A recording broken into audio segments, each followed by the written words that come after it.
अल्हम्दुलिल्लाह अल्हम्दुलिल्लाहि रब्बिल आलमीन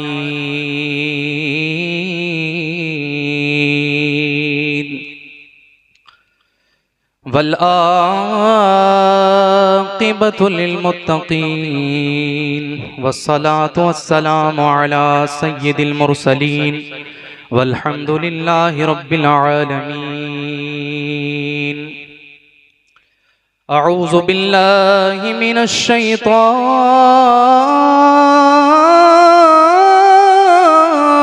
रजीम।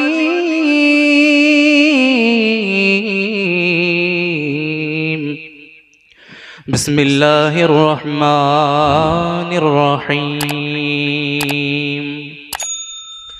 वला तहिनू वला तहज़नू व अंतुमुल अअलौना इन कुंतुम मुमिनीन। सदक़ल्लाहुल अज़ीम व सदक़ नबियुल अमीनुल मतीनुल करीम व नहनु अला ज़ालिका लमिनश शाहिदीन वश्शाकिरीन वल्हम्दुलिल्लाहि रब्बिल आलमीन। इस दरबार से यही एक पैगाम जारी व सारी है और हर मुकर्रिरीन इज़ाम यही पैगाम देते गए हैं और क़यामत तक इस खानका से यही पैगाम देते जाएंगे कि की मोहम्मद से वफा तूने, की मोहम्मद से वफा तूने तो हम तेरे हैं, की मोहम्मद से वफा तूने तो हम तेरे हैं, ये जहां चीज है क्या लौहो कलम तेरे हैं। अजीजान बावकार, इस वक्त रोए जमीन के खित्ते खित्ते पर मुसलमानों के साथ जो जो ज्यादतियां हो रही हैं, हर रोज बातिल ताकतें इस्लामी तालीमात को मजरूह करने की नापाक जसारतें कर रही हैं। हर रोज बातिल ताकतें तालीम इस्लामी को मजरूह करने की नापाक जसारतें कर रही है, नापाक कोशिश कर रही है। हर रोज कोई मजहब, दुनिया में सबसे जलील कहने वाले मजहब, कोई आपके पैगंबर नबी आखिरुज़्ज़मा सल्लल्लाहु अलैहि वसल्लम के शान अक़दस में तौहीन के कलिमात बेहयाई से अदा कर रहा है, तो कोई आपके क़िबला अव्वल बैतुल मुक़द्दस जैसी पाक और बाबरकत जगह को निशाने पर लिए हुए, तो कोई आए दिन आपके इस्लाम की भोली भाली शहजादियां राह इर्तिदाद का शिकार होते हुए नजर आ रही है। इस पर लम्हा फिक्रिया यह है कि हर तबके, हर जमाअत और हर शोबे और मकतबे फिक्र के लोग आप हजरात को मुख्तलिफ तरह के नुस्खे देते हुए नजर आते हैं। आप जिस किसी के पास भी चले जाएं, आपको कोई ना कोई नुस्खा जरूर मिल जाता है, कोई ना कोई नुस्खा जरूर मिल जाता है। आप किसी आलिम साहब के पास जाएं और उनसे अपना दर्द दिल बयान करें और उनसे कहें कि आखिर हम मुसलमानों को तरक्की कैसे मिलेगी, हम मुसलमानों की फलाह बहबूदी का राज किसमें है, हम मुसलमान तरक्की कैसे करेंगे, तो आलिम साहब का जवाब होगा कि लोग इल्म दीन से ना वाकिफ हैं, लोग इल्म दीन से बहुत दूर हैं, लोग इल्म दीन हासिल नहीं करते। दीनी तालीम हासिल करो, तुम्हें तरक्की मिल जाएगी। दीनी तालीम हासिल करो, तुम्हें बुलंदी हासिल हो जाएगी, तुम्हारा रोबो दबदबा दुनिया पर कायम हो जाएगा। ये एक आलिम साहब का दिया हुआ नुस्खा है। अगर आप किसी मास्टर, डॉक्टर, किसी दुनियावी तालीम याफ्ता शख्स के पास चले जाएं और उनसे अपना दर्द दिल बयान करें और कहे कि आखिर हम मुसलमानों को तरक्की कैसे मिलेगी, तो वो दुनियावी तालीम याफ्ता शख्स कहेगा कि मुसलमान असरी उलूम में बहुत पीछे है, मुसलमान दुनियावी तालीम में बहुत पीछे है, दुनियावी तालीम हासिल करो, तुम्हें कामयाबी मिल जाएगी, तुम्हारा रोबो दबदबा दुनिया पर कायम हो जाएगा। ये एक दुनियावी तालीम याफ्ता का दिया हुआ नुस्खा है। इसी तरह अगर आप किसी सियासतदान के पास चले जाएं और उनसे कहे कि आखिर हम मुसलमानों को तरक्की कैसे मिलेगी, तो वो साहिब इख्तिदार कहेगा, वो साहिब इख्तिदार कहेगा कि पॉलिटिक्स में आगे बढ़ो, पॉलिटिक्स में आगे बढ़ो, इक्तेदार की कुर्सी पर विराजमान हो जाओगे, तुम्हें कामयाबी मिल जाएगी। ये एक साहिब इक्तेदार का दिया हुआ नुस्खा है। अगर आप किसी मालदार से पूछते हैं, जाकर पूछें कि आखिर मुसलमानों को तरक्की कैसे मिलेगी, हम तरक्की कैसे करेंगे, तो वो मालदार और साहिब सरवत कहेगा कि पैसे कमाओ, पैसे कमाओ, पैसे में ही तुम्हारी कामयाबी है, ढेर माल कमाओ। देखते नहीं कि मेरे पास डीएम साहिब भी आते हैं, मेरे पास एसपी साहिब भी आते हैं, मेरे पास फला फला साहब, मेरे पास शेखुल तफसीर, शेखुल हदीस और बड़े बड़े लीडर नेता सारे लोग मेरे पास आते हैं। पैसे कमाओ, तुम्हें कामयाबी मिल जाएगी। ये किनका नुस्खा है? ये मालदार का दिया हुआ नुस्खा है। अगर और आज ये कहा जा रहा है, आज ये नुस्खा दिया जा रहा है कि मुसलमान आपस में बट चुके हैं, मुसलमान आपस में मुख्तलिफ जमात में बट चुके हैं, मुसलमान मुख्तलिफ जमातों में बट चुके हैं। ये शिया है, ये राफजी है, ये देवबंदी, ये वहाबी, ये कादियानी, तो ये फला फला।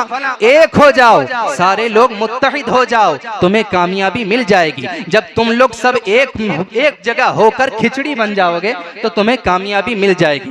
ये एक मुनाफिक और सुलह कुल्ली का दिया हुआ नुस्खा है। अब मैं आपसे सवाल करता हूं कि आप बताएं कि आपने इन नुस्खों पर अमल किया कि नहीं किया, आपने इन नुस्खों को अपनाया कि नहीं अपनाया, बताएं।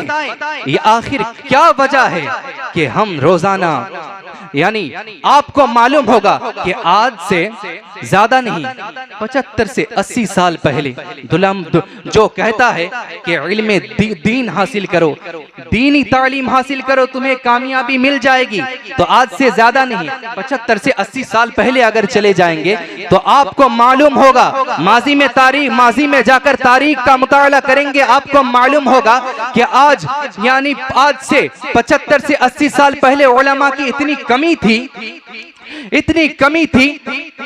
कि दूर दराज से इस्लामी तकरीबात के लिए उलमाए किराम बुलाए जाते थे, दूर दराज से बुलाए जाते थे, इतने उलमाए किराम की कमी थी। और कुछ आबादियां ऐसी भी थी जहां बगैर नमाज़े जनाजा ही के लोगों को दफन कर दिया जाता और उनके कब्रों के पास एक लकड़ी गाड़ दी जाती कि अगर कोई आलिम साहब यहाँ से गुजरेंगे तो उनकी नमाज़े जनाजा पढ़ लेंगे, अगर कोई आलिम साहब यहाँ से गुजरेंगे तो उनके निशाने को देखकर उनके नमाज़े जनाजा पढ़ लेंगे।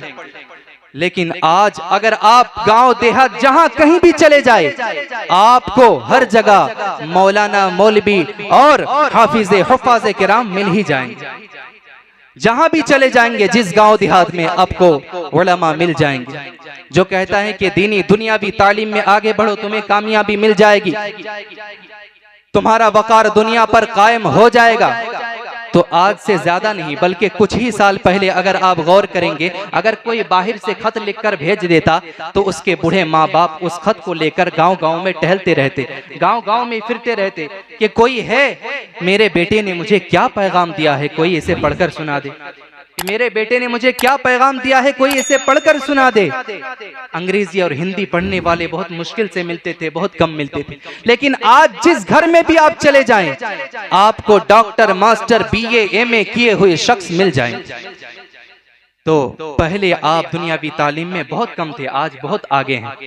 दुनियावी तालीम पहले बहुत कम थी, आज दुनियावी तालीम बहुत ज्यादा है। जो कहता है कि माल कमाओ, तुम्हें कामयाबी मिल जाएगी, सियासत में आगे बढ़ो, तुम्हें कामयाबी मिल जाएगी, तो आपको मालूम होगा, अगर माजी में जाकर तारीख का मुताला करेंगे तो आपको मालूम होगा कि आज से 75 से 80 साल पहले 20 ऐसे मुल्क थे जो सिर्फ इस्लामी कहलाए जाते थे, 20 ऐसे मुल्क थे जो इस्लामी कहलाए जाते थे।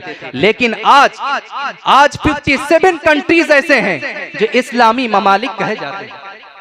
आज 57 ऐसे कंट्री है जो इस्लामी कंट्री कहे जाते हैं, इस्लामिक कंट्री कहे जाते हैं। ब्रादर इस्लाम मौजूद सामिन करम, अगर इसी तरीके से साहिब सरवत वो कहता है कि पैसे कमाओ, जो कहता है कि पैसे कमाओ, तुम्हें कामयाबी मिल जाएगी, तुम्हें वकार हासिल हो जाएगा, तुम्हारा रोबो दबदबा दुनिया पर कायम हो जाएगा, तो आपको मालूम होगा आज से कुछ दिन ही पहले कितने ऐसे लोग थे जिन्हें 2 वक्त का खाना सही से मुयस्सर नहीं था, और घर इस कदर कमजोर होता था कि अगर तेज बारिश आ जाए और तेज आंधी आ जाए तो सर छुपाने के लिए, सर ढांपने के लिए मुस्तकिल इंतजाम ना था। आज वो लोग आलीशान महलनुमा आलीशान में चैन की नींद सो रहे हैं और उनके किचन के नालियों से इतना खाना और ग़िज़ाएं बह जा रही हैं जितने में वो हफ्ते गुजारा करते थे, जिनमें वो हफ्तों गुजारा करते थे। बरादर इस्लाम मुअज़्ज़ज़ सामिन किराम, जो कहता है कि आपस में मिलकर खिचड़ी बन जाओ तुम्हें कामयाबी मिल जाएगी, तुम्हें वकार हासिल हो जाएगा, तो आपको मालूम होगा कि आज से कुछ ही साल पहले अगर कोई वहाबी देवबंदी गुस्ताखे नबी अगर हमारी मस्जिद में आ जाता तो हमारे बुजुर्ग उस मस्जिद को गुस्ल दिलाते थे, उस मस्जिद को बाज़ाब्ता तौर पर धुला जाता था, साफ किया जाता था। लेकिन आज हाल ये है कि वही मौलवी, आज हाल ये है कि उनके साथ दोस्ताना ताल्लुकात कायम किए जा रहे हैं। अफसोस की बात तो ये है, सबसे बड़ी अफसोस की बात ये है कि आज गैर मुकल्लिद वहाबियों के साथ सुन्नी कहलाने वाले शादी ब्याह तक करने लग गए। सबसे बड़ी बात, सबसे अफसोस की बात यह है कि सुन्नी कहलाने वाले एक ही जगह आशिक रसूल भी हो और गुस्ताखे रसूल भी हो, कैसे मुमकिन? बहुत अफसोस की बात। अब बताइए हम आखिर क्या हो गया हमें कि हम रोजाना बुलंदी में जाने के बजाय पस्ती की तरफ जा रहे हैं? इसकी वजह क्या है? आइए मैं बताऊं। इसकी वजह यह है कि कुरान ने यह कहीं नहीं फरमाया व अंतुमुल अअलौना इन कुंतुम उलमा, तुम्हें कामयाबी उस वक्त मिल जाएगी जब तुम खूब बड़े उलमा आलिम बन जाओगे, जब तुम खूब बड़े आलिम बन जाओगे। कुरान ने यह कहीं नहीं फरमाया कुरान ने कहीं नहीं फरमाया वअंतुमुल अअलौना इन कुंतुम मिन अरबाबि सियासा, तुम्हें कामयाबी उस वक्त मिल जाएगी जब तुम खूब बड़े ओहदेदार हो जाओगे। कुरान ने यह कहीं नहीं फरमाया वअंतुमुल अअलौना इन कुंतुम अगनिया, तुम्हें कामयाबी उस वक्त मिलेगी जब तुम खूब अमीर हो जाओगे, बड़े मालदार हो जाओगे। कुरान ने यह कहीं नहीं फरमाया वअंतुमुल अअलौना इन कुंतुम मुसन्निफीन, तुम्हें कामयाबी उस वक्त मिलेगी जब तुम खूब बड़े राइटर और मुसन्निफ बन जाओगे। बल्कि कुरान ने यह फरमाया वअंतुमुल अअलौना इन कुंतुम मुमिनीन, तुम्हें तो कामयाबी उस वक्त मिलेगी जब तुम मोमिन हो जाओगे, पक्के मोमिन हो जाओगे और मेरे मुस्तफा के वफादार गुलाम बन जाओगे। जब तुम मुस्तफा के वफादार गुलाम बन जाओगे। आखिर नुस्खे तो हर कोई देता है, हर कोई देता है, लेकिन सच्चे मोमिन बनाने की फिक्र किसको थी? सच्चे मोमिन बनाने की फिक्र किसको थी? जब चारों तरफ से नजदियत फैल रही थी, वहाबियत सर उभार रही थी, चकड़ालीवियत के जाल में लोग तेजी से शिकार हो रहे थे और कादिनियत के बदबू से लोग बीमार हो रहे थे। हमारे सीनों से इश्क़े मुस्तफा को निकाला जा रहा था, हमारे सीनों से इश्क़े मुस्तफा को अलग किया जा रहा था, रोहे मोहम्मदी को हमारे सीने से निकाला जा रहा था, अलग किया जा रहा था।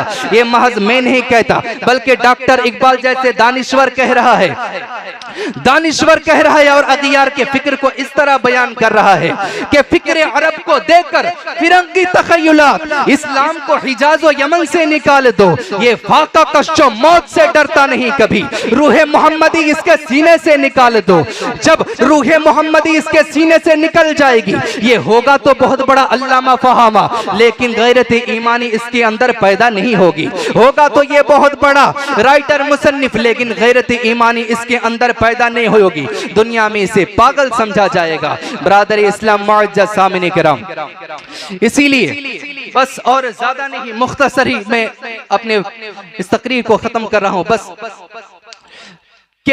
और इसी सूरत में जब ऐसे मौके पर रब ताला ने हमारे ईमान की हिफाजत के लिए, हमारे ईमान को महफूज करने के लिए हजरत अल्लामा फजले हक खैराबादी और अल्लामा सैयद किफायत अली काफी और आला हजरत मुजद्दीन दीन और मिल्लत जैसे अजीम शख्सियत को, अबकरी शख्सियत को पैदा फरमाया, जिन्होंने हमारे लिए एक ऐसा किला तामीर फरमाया कि जो भी उस किले में आ गया उसके जिंदगी भी, उसके ईमान भी महफूज हो जाएगा। जो भी उस किले में आ गया उसका ईमान भी महफूज हो गया और उसकी आखिरत भी संवर गई, उसके आखिरत भी संवर गई। लेकिन आखिर वो लोग कौन लोग थे जो जिनके कपड़ों में पैबंद लगे होते थे और वो जिनके तलवारें भी टूटी होती थी, बस